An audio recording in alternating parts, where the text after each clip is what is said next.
So excited you're here. Oh, yes, I am. Hello, gorgeous. How are we doing today? Good morning. Good morning. You are here. I am so excited to be here with y'all. Oh my goodness. What a crazy week it's been. I mean, just non-stop. I don't know what's going on. Seriously. It has been insane since last week. So I'm like, can we please slow down here for a little bit? I need to slow down. There's just too much going on right now. So it was like one thing after another. Not too bad, but just these little hiccups that life throws at us. So how are we going to handle them? It's going to be okay. This is what I have to say. It's going to be okay. So today, I'm going to be talking about seasonal. Oh my goodness. How many seasons have you been? Because I've been in a lot of seasons. And when you think of seasonal, we usually think of the seasons of the year. Winter, spring, summer, and fall. But as Joel Osteen always likes to remind us, the Bible says we're only here for a season. Certain people, jobs, things, environment are all seasonal, temporary, and understanding that, we do have to let things go in order to grow. And now that it is a quiet season for me, as I sit in my room alone early in the mornings, going into my thoughts, my timeline, remembering beautiful memories I love to stay fixated on, that's bringing me joy. But in between those joyful moments, I put myself and others that were with me during that season through hell because I was batshit crazy. Oh yeah. You know those girls? Yeah, I was like all of them inside of me. All those characters. Yep. My anger, my anxiety, the stress I caused myself because my life was so out of control. As I tried so hard to control everything, bringing children into my world that I wanted to just enjoy a secure family full of love that I felt like I didn't get as a kid because I was the only child. I love my parents, and they weren't bad parents at all. Oh my God, my parents spoiled the crap out of me. I love them. They were living their life with me in it. Bouncing from my dad's side of his family, that lived in Angleton down the same road as we did growing up. And then I would go to my mom's side of her family in Lake Jackson, where I went to school. I lived in Missouri County for 16 years, and that was home. But my dad dreamt of bigger and wanted something more, and he wasn't getting it from a small town, chasing after money as we all do. But thanks to God, I've learned I am in control of money, and money is for freedom, not for bad, but used for my good, for my family not to worry or fear money, thinking it is the root of all evil, when in fact, when you stop chasing money and you thank God that you already have it, you will see more of it. Believe, trust in Him, and have faith. Then be silent. Don't think about it again. Don't worry. Have patience. This is all a learning experience. Okay, money, once again, will be another topic as I'm learning to appreciate money and how to give and receive abundance of wealth with love of self. So my daddy moved us to Dallas, where my mom's sister and her new family moved to a couple years before. Lived with them for 3 months. My daddy found a job, bought a house, and as my dad was starting our new life over again, I ended up getting myself pregnant at 16. Found out I was 6 weeks pregnant on my 17th birthday. Having the best time, enjoying my life, truly wanting a kid subconsciously or something to have that I could love and would love me back. But when I got pregnant, I didn't want a child yet. I was like, no, I'm having too much fun. But it was too late. It was happening. I was not the greatest child growing up, and in a small town, people talk. Okay, anywhere you live, your surroundings talk. They always said, Erica's going to get pregnant. And I did. I didn't try to prove them wrong. I just wanted love. My parents love me always and forever, and I thank God for them every day. I'm blessed with my family. We are all doing our best, and that's all we can do. My dad was so disappointed because he moved us to Dallas. He wanted to see us become more than where we were. Well, my dad always talked smack, especially when he had too many that night. I would say I've been in 9th grade for 4 years because I was always failing. It wasn't because I was stupid. I was lazy. I didn't do my work, didn't pay attention, I talked too much, laughed too loud, I was bored, and only certain teachers or subjects sometimes caught my attention. But I was focused on boys and other nonsense that didn't matter. When I did do my homework, which was mainly math, I would ask my dad for help, and I would challenge his knowledge when I was taking algebra. My daddy always sat on the floor watching sitcoms, and we'd sit on the floor together, and he would show me how he knew to solve the problem. Then I would show him my notes that the teacher showed us. He was a carpenter with a bachelor's in architecture, and he was very smart in math. My mom's dad called him Jesus because Jesus was a carpenter too. Those are great memories I had with him, learning and enjoying our bonding time. But no one was going to tell me I was stupid. So when I found out I was pregnant in the end of junior year, I was communicating with the guidance counselor because we were getting ready to go into our senior year. But I was actually a year behind because I played around too much my freshman year. That's another story. Then the counselor told me that some of the pregnant students in DISD must go downtown Dallas to another school for the following year.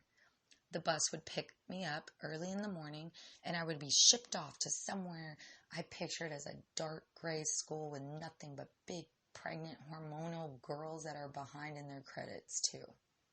So, I want to say there were 5 of us that were now teen parents all together going through this crazy experience. But because God is so good, and I prayed somehow I wouldn't have to be bussed away every day, and would be at the same school with my kid's dad and enjoy my senior activities. Sure enough, God came through, and DISD started a program for students that needed to get caught up on their credits. I was in the first year to try it. Oh my goodness, thank you, Jesus. I was on it. Mom, I have to get in this program, and they accepted me. The program consisted of 50% computer work and then 50% of textbook work. Then you took your exam, and when you passed that subject, you received that credit. Oh my goodness, this crap was so easy. I was just flying through. I was still taking all of my regular classes too. I was still involved in all our senior activities. I was determined to graduate that year with my senior class of 2001. That was my goal, to prove everyone, don't doubt me. I know I put myself through a hard time that I should have waited for when I was older. But like God says, He has a divine plan for us all. And we are moving, persevering through this life. And I chose for me and my kids and everyone that is connected to me. I had my daughter's 2nd semester, and I was out of school for 6 weeks with postpartum depression, which I had no idea what that was. For sure alone, and I felt at the age of 17, this was not fun for a new mom, just a baby myself. I never talked to anyone about postpartum depression because I had no clue about it until later on in life when I started hearing more about it. I didn't understand, and once again, no one talked to me about depressed moods. No idea what that was. Depression? I would have severe mood swings, excessive crying, intense irritable and anger, feeling of worthlessness, shame, guilt. The list goes on. Please talk to someone if you are having depression or any symptoms that are signs of depression. Happiness and joy are a choice. Live there. It's beautiful. Okay, back to my story. The teachers at Seagoville High School were so supportive. They wanted to see me succeed and push me and help me and talk to me to be better. Shout out to those teachers that even though we don't always make the best choices, there are always people that can help guide you to get you back on track to make the best choice the next time. They are the ones that see your potential that you are still trying to discover within yourself. A mistake is just a learning tool to not do that again. That didn't feel good the first time, and the next time that challenge comes back around, you are very aware, and you don't let it affect you as you did the first time, making you stronger. You now know how to react and let it go. My high school sweetheart is what I like to remember him as, instead of all the horrible things I would like to say. But that's because I created that. Because I was not a nice person at that time for many years. He was great though. I am so thankful that my boys have that loving side their father has. But I tore him down so bad, I have to remind my kids it's not their dad's fault. He is like this. But it is his fault that he is still like this. Anywho, another story on that. Right? Lots of stories. So we graduated, and he was going to a local college, but that wasn't meant to happen. So one of his teachers talked to him into going to the Navy, and that's where he went 2 weeks after graduation. And our daughter was now 4 months old. And there it goes. A seasonal moment I got to spend with their dad. Honestly, him and I never got to spend years together like a normal family. After that, everything was come and go. We moved to Georgia for 6 months. Then he was shipped out, so back to Dallas. Me and the kids for 6 months, had our second child, our first son, then moved to Washington State for 2.5 years. Here and there, we would travel back and forth. Then he was done. Back to Texas with our last and final baby boy. Bought a house, trying to settle in a good community, small town out in Crandall. Started building our family. Yeah, But Erica's emotions wouldn't allow peace. She had to have chaos, anxiety, in and out of the hospital. Anger, was stupid, 23 years old, 3 small babies under the age of 4. Wow, what did I do? Then we were divorced. Yeah, that's another story. Lived there for another 3 years, then moved us away to Rowlett, tried to build my family with another amazing man I tore down because I still just wasn't right. Still in and out of the hospital with Graves' disease, hyperthyroidism, radiation, killed my thyroid. Now I'm hypothyroidism. I have hypothyroidism. Please listen to your bodies. Those hormones are no joke.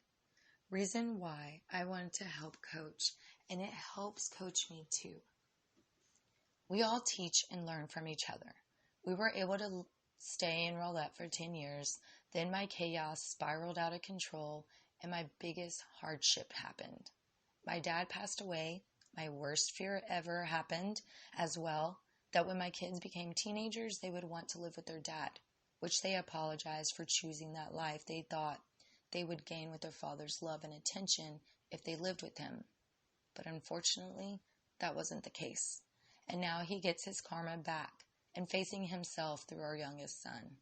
You think the grass is always greener on the other side, but there is still bullshit over there and weeds to clean up. This is all part of the divine plan. I see it now, but I had to go through it to see this beautiful light I am finally in. My kids are starting to see and open their eyes. I remind my kids my emotions are what their dad is still holding on to the pain and bullcrap I put him through and his loved ones. Like I said before, I was a brat. But the moral of the story is that everything is seasonal. People come and people go. And accepting that's part of life and appreciate those moments where you are at that very time. Soak it in. Take pictures in your mind's eye. Enjoy it. Embrace it. Feel that feeling you can always go back to where you were at, who you were with, when you see or smell something that takes you into that memory, those thoughts that bring such an emotional rush throughout your body. Keep them. Positive emotions. Basically, I do have long-term friends that will always be a part of my life, but the majority, we were in each other's lives for a season, and poof, we were gone again. It's not a bad thing. And we learned this in high school, 4 years, then in college for only 4 years, or higher education. But no, everything is seasonal. God will not allow me to stay in one place very long. He keeps pushing me, catapulting me to new areas, new locations, new levels to learn, to grow, and expand my awareness and appreciate to where He is taking me to become all I can be into my season. With the power of L.O.S, love of self. Yeah, baby. I love y'all so much. Thank you so much for listening. Y'all are so amazing, and I just can't get enough of y'all. Temporary, not knowing when you'll see them again or be there again. So you live in the now. And Joel Osteen, I love his daily wisdoms, all that emails he sends out. And I love this one. This is the day the Lord has made. We will rejoice and be glad in it. Psalms 118:24. And I also love how he added this one. And I will not allow my burden to steal my enjoyment of my blessings. Changing your whole perspective. Yes, you can do it. Everything is seasonal.